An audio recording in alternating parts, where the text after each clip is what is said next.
आज हुआ क्या? आप लोग पीडीएम तो बड़ी, आप लोग यू आर वेरी ऑप्टिमिस्टिक कि चीज़ें बहुत बेहतर होंगी, हम लोग लीड भी कर जाएंगे, चेयरमैन सेनेट भी हमारा होगा, डिप्टी चेयरमैन सेनेट मौलाना साहब की साइड से होगा। So all of a sudden ये क्या हो गया? जी बहुत अफसोस है। आज हमने देखा कि हमारी आला तरीन ऐवान में वोट को किस तरह से चोरी किया गया। मैं समझती हूँ ये हमारे मुल्क की बहुत बड़ी बदकिस्मती है कि कैसे हमारे पार्लियामेंट की आज तस्दीक हुई है। और हम एक दो दिनों से देख रहे थे कि कैसे हमारे इलेक्शन को सेनेट में की निगरानी की जा रही है और चोरी करने की तैयारियां की गई हैं, जिसके लिए हमारे जो गवर्नमेंट के इंफॉर्मेशन मिनिस्टर हैं उन्होंने तो खुद ही ये कह दिया था कि हम हर हरबा इस्तेमाल करेंगे, we'll go to any extent कि ये इलेक्शन हम जीत सकें। और हमारे सेनेटर्स को फोन आ रहे थे, धमकियां दी जा रही थी। हमारे सेनेटर हाफिज अब्दुल करीम साहब ने उसकी बड़ी वजाहत डिटेल में दी थी। हमने ये भी देखा कि किस तरह पैसे लेकर इमरान खान साहब ने सेनेटर्स को खरीदा, उनको पहले टिकट दिया, फिर उनसे टिकट अपने पीटीआई की सूबाई क़यादत के नाराजगी के ऊपर वापस लिया और फिर कैसे अपने ही एमपीए से उनको वोट दिलवा के जितवाया और फिर उनके गले में पीटीआई का स्कार्फ डाल के उनको पीटीआई का मेंबर बनाया गया। और फिर आज सुबह जो हुआ, इट इज अनप्रेसिडेंटेड। जिस तरह सीक्रेट खुफिया कैमरास और माइक्रोफोन पोलिंग बूथ के अंदर से निकले हैं, ये है हमारी शफाफियत। ये इतनी मुज़ायका खेज बात है। फिर जो हमने बाद में सुनी कि ऑपोजिशन मेंबर्स को इसका ब्लेम किया जा रहा है कि जी इन्होंने वहां पे प्लांट किए।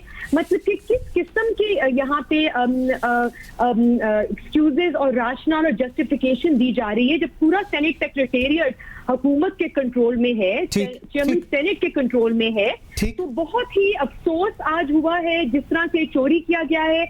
और मैं कहती हूँ कि अगर यही हालात चलते रहे और यही तमाशा बनता रहा तो हमारे मुल्क का जो जवाल की तरफ ये जा रहा है, इसका और बुरा हाल होता है। आपका पॉइंट आ गया, ठीक हो गया। अच्छा, सेनेटर करीम ख्वाजा साहब आपकी तरफ आता हूँ। मरियम नवाज तो कह रही थी कि जी फोन आ रहे हैं, जिस तरह अभी आयशा रजा फारूक भी कह रही हैं। इनके जो सेनेटर थे हाफिज अब्दुल करीम साहब, उन्होंने कहा 6 और 7 मार्च को उनको फोन भी आए गए, 2 फोन आए एंड ऑल दैट, ठीक। लेकिन ऑन द अदर साइड जो यूसुफ रजा गिलानी साहब थे पाकिस्तान पीडीएम की तरफ से और पाकिस्तान पीपल्स पार्टी की तरफ से, ऑब्वियसली ही इवन एज ऑफ टुडे, आज भी जब उनसे बात हुई तो उन्होंने कैटेगोरिकली कहा कि मेरे पास अभी ऐसी कोई इतलात नहीं है। तो क्या पीडीएम में पाकिस्तान पीपल्स पार्टी और पाकिस्तान मुस्लिम लीग नून में कोई फर्क है? क्योंकि यूसुफ रजा गिलानी के करीब अभी तक कोई ऐसी कॉल या ऐसी चीज उनके नोटिस में नहीं आई थी।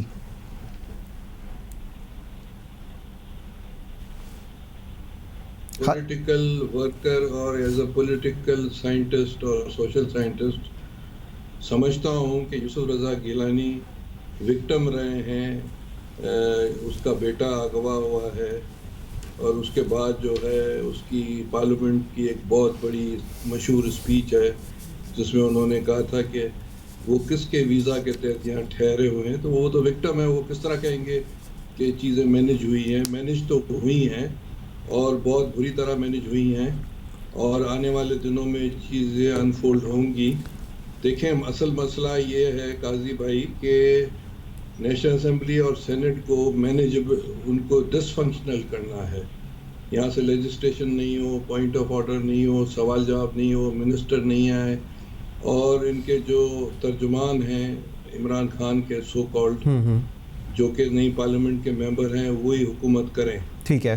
तो ये पाकिस्तान को अनारकी की तरफ और अफरा तफरी की तरफ, सबसे बड़ी मिसाल आप देखें कि हमारे खिते में कूद देता हुआ है बर्मा में, म्यांमार में, और ये जो गवर्नमेंट है उसने उसकी मजम्मत तक नहीं की है, ठीक, जबकि यूनाइटेड नेशन और यूरोपियन यूनियन और सारी दुनिया ने की है। तो चीज़ें तो नज़र आ रही हैं, हमारी मीडिया मैनेजेबल चीज़ें होती हैं, इंटरनेशनल मीडिया पर आप देख लें। पर आज का जो वाक़या है, मैडम आयशा रजा फारूकी से बड़े दिनों के बाद मेरी सलाम दुआ हुई है, बहुत खूब फरमाया और उनकी हर बात से मैं एग्री करता हूँ कि चीज़ें जो हैं वो मैनेज हुई हैं और उसका असल मकसद है कि पार्लियामेंट को डिसफंक्शनल करके चलाया जाए, जो चीज़ें नज़र आ रही हैं। अच्छा आयशा, मैं आपकी तरफ ज़रा दोबारा आता हूँ। बाकी तो हम आते हैं कैमराज वाले सिनेरियो के ऊपर। ये चेयरमैन सेनेट के ऊपर 7 वोट रिजेक्ट हो गए, जिसके ऊपर अभी मैं देख रहा था थोड़ी देर पहले पीडीएम के जो रहनुमाएं एहसन इकबाल साहब, ये लोग सारे कह रहे थे कि जी हम लोग इसको लेकर कोर्ट में जाएंगे, ये जमहूरियत पर डाका है, जिस राजा परवेज़ अशरफ, एहसन इकबाल और कमर जमान कायरा। सो एक तो आपने मुस्तरद किया, लेकिन इसके साथ जो डिप्टी चेयरमैन के सेनेट के इलेक्शन हुए हैं, इसके ऊपर क्या जस्टिफिकेशन है? 0 रिजेक्शन रेट, 54 डले हैं गवर्नमेंट को और 44 डले हैं आप लोगों को। देखिए, ये अगर हम चेयरमैन साहब के वोट देखें तो 7 वोट जिनको रिजेक्ट किया है प्रिजाइडिंग ऑफिसर ने, वो इस बिना पर रिजेक्ट किया है कि जो मोहर है वो नाम के ऊपर लगाई गई है। अगर आप गाइडलाइंस पढ़ें, वो हदायत पढ़ें जो सेनेट के हॉल में चस्पा थी और जो कि सेनेट सेक्रेटेरिएट ने वाज़े तौर पर सेनेटर्स को बताई, और उसकी एक वीडियो भी सामने आ गई है, वो ये इंस्ट्रक्शंस देते हुए वो ये कहती है, and I read of these guidelines, कि उसकी पहली गाइडलाइन है कि बैलेट पेपर पर उम्मीदवारों के नाम दर्ज हैं, बैलेट पेपर पर अपनी पसंद के उम्मीदवार वाले खाने के अंदर मोहर लगाएं। मंसूर यहाँ पे बैलेट पेपर पे सिर्फ 2 ही खाने थे, कोई उसमें डिवीजन नहीं थी। एक खाने में नाम यूसुफ रजा गिलानी साहब का था, एक में सादिक संजरानी साहब का नाम था, और बड़ी क्लियरली जिस बेसिस पे उनको रिजेक्ट किया गया है वो बिल्कुल बेसिस सही नहीं है। और इस सिलसिले में ईसीपी की रूलिंग्स भी बेतहाशा अवेलेबल हैं, हाई कोर्ट की, सुप्रीम कोर्ट की, जहां पे इन मुअज़्ज़ज़ कोर्ट्स ने ये होल्ड किया है कि अगर वोट आइडेंटिफाइबल है, बेशक उसमें मोहर, आपको पता है जनरल इलेक्शंस में तो उम्मीदवारों के नाम के साथ उनके इंतखाबी निशान भी दिए होते हैं, और इसमें वाज़े तौर पर इन जजमेंट में बेतहाशा जजमेंट है। एक है SC 2004-1889 जिसमें कहा गया है कि इंटेंशन ऑफ द वोटर अगर जाहिर हो रही है तो फिर वो वोट इनवैलिड नहीं करार दिया जा सकता। तो इसमें आई थिंक जहां तक मुझे मालूम हुआ है, हमारी पार्टी ने और पीडीएम ने ये डिसाइड किया है कि इसको चैलेंज किया जाएगा, एंड आई थिंक इसकी बहुत साउंड बेसिस और साउंड ग्राउंड बनती हैं इसको चैलेंज करने में। So I do not think there was any defection for the chairman vote, these votes, these 7 rejected, ये बड़ी वाज़े तौर पर कास्ट किए गए थे यूसुफ रजा गिलानी के लिए, जिनको गलत तरीके से रिजेक्ट करवाया गया है। मेरे नजरिए में यूसुफ रजा गिलानी साहब की जीत हुई है। ठीक हो गया। अच्छा ख्वाजा साहब, मुझे एक चीज बताएं, deputy chairman senate Mirza Mohammad Afridi Sahab को 54 वोट डले, मौलाना अब्दुल गफूर हैदरी साहब को 44 वोट डले, रिजेक्टेड वोट नील थे और 98 टोटल वोट डले। सर यहाँ पर क्या हो गया? चेयरमैन सेनेट के ऊपर तो चले समझ आ गई और उसके ऊपर कंटेस्ट भी हो रहा है, कोर्ट में भी जाया जा रहा है, प्रैक्टिकली यहाँ पर क्या हो गया? बिल्कुल क्लीन स्वीप हो गई।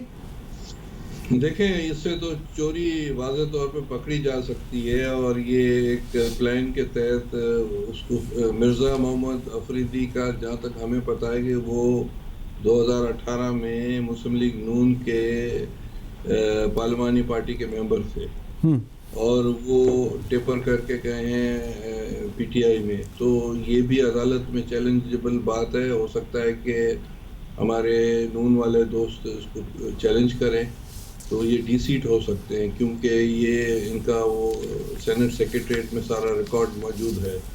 अब ये जो आप कह रहे हैं कि 54 और 44, ये तो मैनेजेबल बात चीज़ें नज़र आ रही हैं। देखें, सिंध में इन्होंने जो एक टेक्नोक्रेट पर जो इनका हुआ है, उसने 35 करोड़